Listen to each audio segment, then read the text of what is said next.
Pada 19 November 2022, pilihan raya umum ke-15 telah diadakan. Kemelut politik negara sedia ada sedikit sebanyak turut memberikan kesan kepada seluruh penjawat awam. Walau bagaimanapun, kita bersyukur kerana akhirnya Kabinet Malaysia telah berjaya dibentuk pada 9 Disember 2022. Sebagai penjawat awam, walau siapapun yang menjadi anggota pentadbiran, kita seharusnya bersifat neutral dan terus menjalankan tugas dan amanah tanpa sebarang prejudis. Izinkan juga saya memetik ucapan daripada Ketua Setiausaha Negara Tan Sri Muhammad Zulkifli Ali pada 31 Disember 2022. Beliau memohon semua pihak supaya dapat mengetepikan perbezaan dan mengukuhkan titik persamaan sebagai satu pasukan yang membawa aspirasi kemakmuran negara. Sinergi kerjasama yang erat di antara semua pihak, baik dari pihak kerajaan, swasta dan juga rakyat adalah ramuan utama bagi memastikan kita bergerak dalam satu irama yang sama. Ketua Setiausaha Negara juga telah menyeru anggota Perkhidmatan Awam supaya bersiap siaga, berdedikasi dan memberikan komitmen penuh dalam memastikan islah atau pembaharuan digarap yang amat berhormat Perdana Menteri Datuk Seri Anwar Ibrahim dapat dilaksanakan. Di tahun baharu 2023 ini, saya menyeru dan menasihati agar semua pegawai Jabatan Alam Sekitar untuk memberi penekanan dan penelitian yang menyeluruh terhadap prosedur kerja dan juga pemakaian dan pematuhan terhadap mana-mana peruntukan di bawah akta dan peraturan-peraturan ketika menjalankan tugas.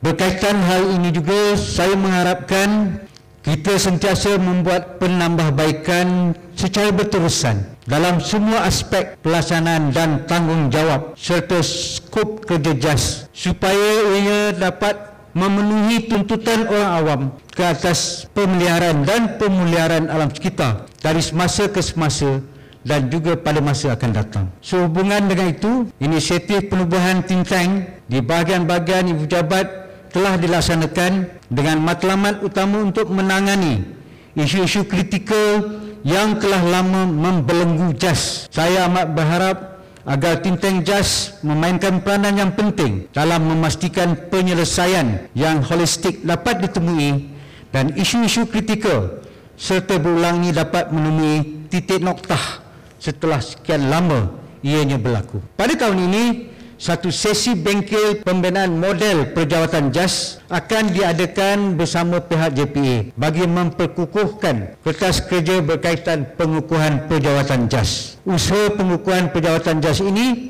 akan sentiasa diteruskan dan dipergiatkan sehingga hasrat kita selama ini bagi mengimbangkan beban tugas dengan bilangan keanggotaan pegawai JAS dapat direalisasikan, insya-Allah. Bagi menyokong agenda pendigitalan, aspek promosi dan publicity hendaklah digiatkan. JAS telah membangunkan pelbagai sistem bagi meningkatkan penyaluran maklumat dan data. Justru itu saya menyeru semua bahagian dan JAS negeri mempelbagaikan platform saluran promosi, khususnya supaya agenda pendigitalan JAS ini sampai ke kumpulan sasar dengan berkesan, terurus, berstruktur dan konsisten. Saya mengambil kesempatan hari ini juga untuk melancarkan aplikasi mobile JAS yang terkini, iaitu MyDOE, yang merupakan sebuah platform perkongsian maklumat mengenai JAS kepada orang awam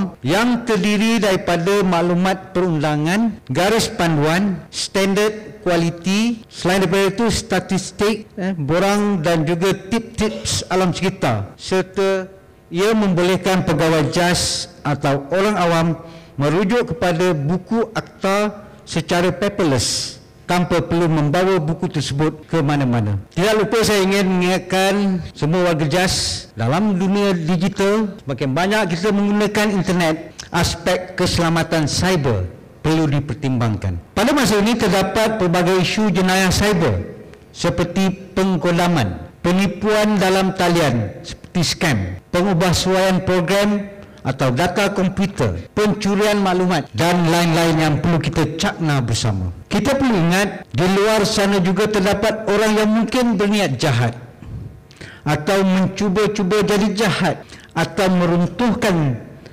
untuk meruntuhkan sistem ICT yang kerajaan bangunkan. Justru itu pelan keselamatan cyber yang disediakan oleh bahagian teknologi maklumat dan amalan baik keselamatan cyber wajar dipatuhi dan diamalkan.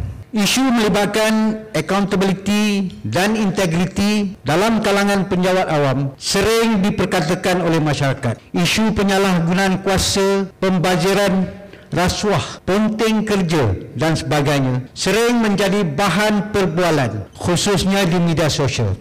Walaupun mungkin benar ada dilakukan oleh segelintir penjawat awam, tempiasnya tetap terkena kepada keseluruhan sektor kerajaan. Dalam hal ini, budaya kerja berintegriti berkait rapat dengan isu-isu etika dan nilai murni. Justru itu saya berharap agar warga JAS menjadi penjawat awam yang membudayakan nilai-nilai murni dan mematuhi kod etika yang telah dikuatkuasakan.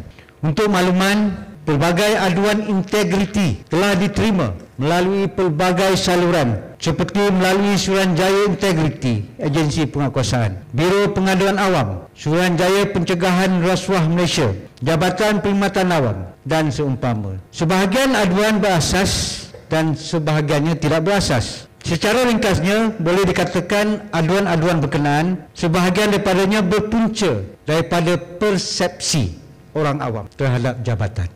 Boleh jadi persepsi ini berpunca daripada orang awam yang tidak jelas akan fungsi dan limitasi bidang kuasa jabatan, atau mungkin susulan respon pihak JAS terhadap aduan pencemaran yang telah diadukan yang tidak mencapai keinginan pengadu, atau tindakan penguatkuasaan yang dilihat lemah daripada pandangan ataupun persepsi orang awam, atau pelbagai kemungkinan lain yang menjadi punca persepsi negatif terhadap pegawai JAS. Kita sedia maklum bahawa persepsi awam adalah di luar kawalan jabatan, namun ianya boleh dan perlu diuruskan. Persepsi negatif perlu ditapis, dan dalam masa yang sama jabatan perlu berusaha untuk membina persepsi positif di kalangan masyarakat terhadap jabatan. Justru bagi mengurus persepsi awam secara khususnya ke arah melestarikan kelangsungan